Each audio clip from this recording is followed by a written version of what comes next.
Madrid. A Spanish judge withdrew a European arrest warrant on Tuesday against Carles Puigdemont, the former Catalan Separatist leader who fled to Belgium in the face of likely charges including rebellion, along with 4 former members of his regional cabinet.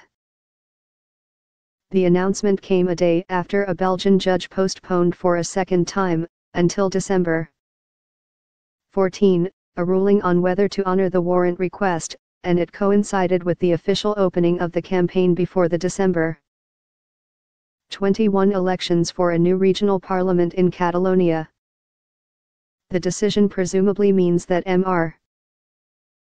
Puigdemont and his allies can remain in Belgium, at least for the moment, although Ine van Wijmerst, a spokeswoman for the Brussels prosecutor's office, emphasized that the case presented the office with an unprecedented situation. It's not immediately clear whether Spain can still appeal this decision, what it means for the Belgian case, or whether the Belgian case should be dropped as a whole, she said. Ms. van Wijmerst said that the office was working closely with Eurojust, a European Union agency that deals with judicial cooperation, to establish the next steps for the Belgian court procedure. Mr. Puigdemont and the separatists are waging a high-stakes battle with the Spanish government over independence, touched off by an October 1 referendum that the Spanish government says should never have taken place because it violated Spain's constitution. Prime Minister Mariano Rajoy of Spain called the elections for later this month in the hope that voters would replace the separatists who had used their fragile majority to push through the independence referendum that Spanish courts had declared illegal. Mr. Puigdemont is hoping to run for re-election from Brussels. The judge's decision on Tuesday followed mounting concerns among Spanish legal experts that the Belgian judiciary could, in effect, limit the range of crimes for which Mr.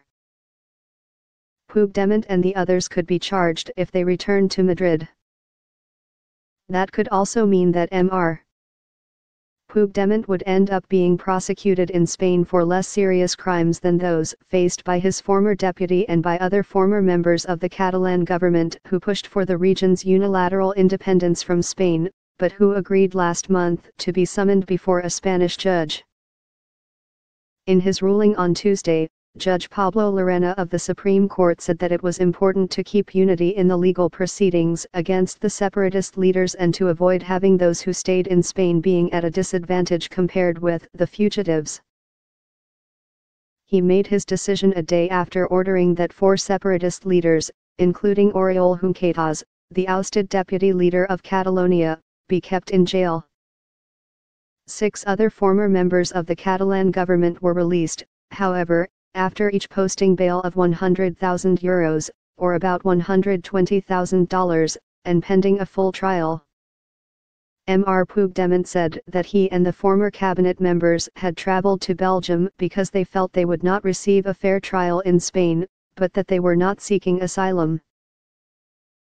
"We are here because Brussels is the capital of Europe. It is not a question of Belgian politics," he said after arriving.